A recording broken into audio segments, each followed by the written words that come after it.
Hello, it's Miss Gretchen again. Today I'm going to be reading the book Lambslide. The author is Ann Patchett. The illustrator is Robin Preiss Glasser and is published by Harper Collins.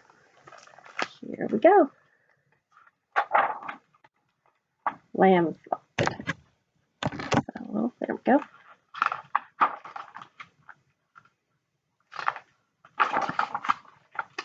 On the farm there was a flock of lambs who believed the sun came up in the morning because they were ready to get up and play, and set at night because they were sleepy and ready for bed.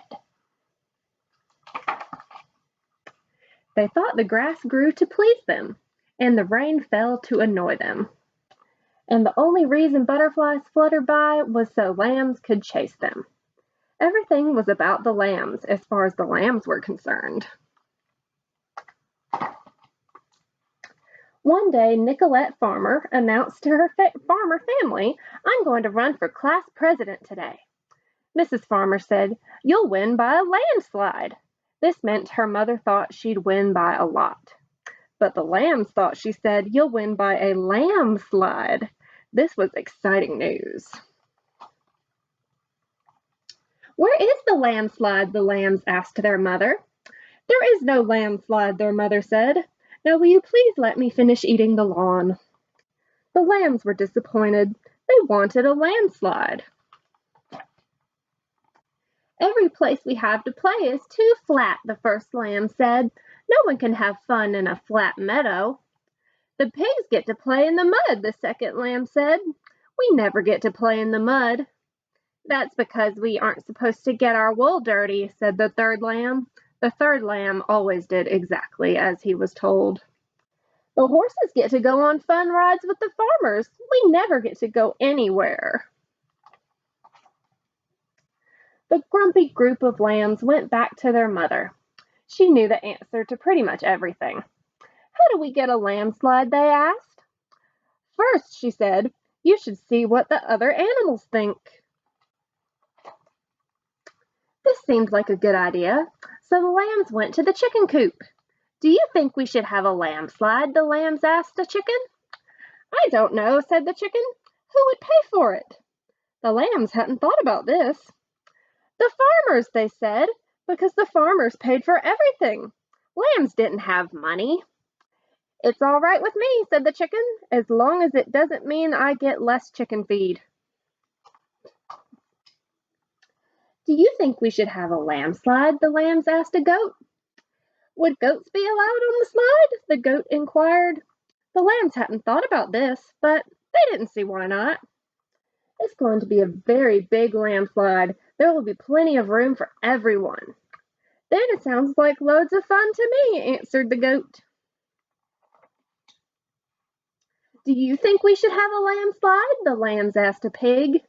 "Will it cover up any of my muddy places?" asked the pig. The lambs hadn't thought about where the landslide would go. They looked around the farm. "It will be built right next to the barn," they said with authority. "There's no mud there," said the pig, "so landslide is fine with me."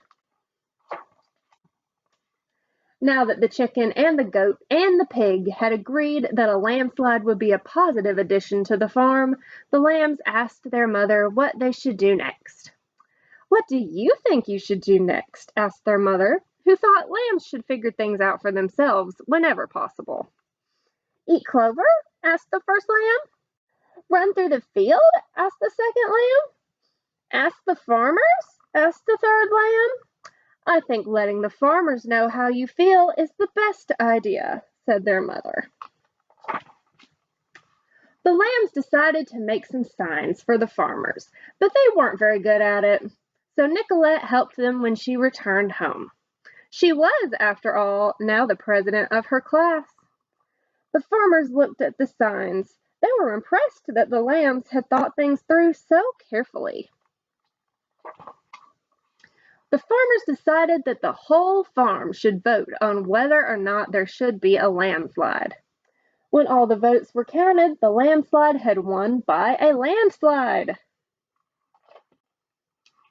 Mr. and Mrs. Farmer thought about how to make the landslide strong enough for the cows and wide enough for the horses.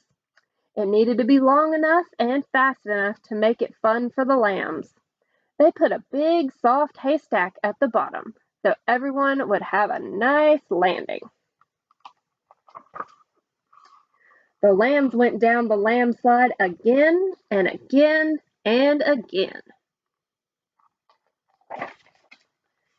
When they were too tired to climb the hill even one more time, they all cuddled up with their mother. "I think lambs should have a swimming pool with a diving board," one of the lambs said, yawning as she fell asleep. "Shush," her mother said. "Be happy." The end. All right, I hope you enjoyed Lambslide. I know I did. So we have a little craft to go along with the Lambslide book. We have little sheep that you can make. We have little kits right here. It includes the little shape of the sheep, and you just glue the cotton balls on for wool. And there is, in each pack, there is either a hat or a heart. So you can make a girl lamb or a boy lamb. And you can pick up your packets at the Elbert County Library, and they are completely free. So just come by and get one. All right, I hope you enjoyed the story. Thank you. Bye.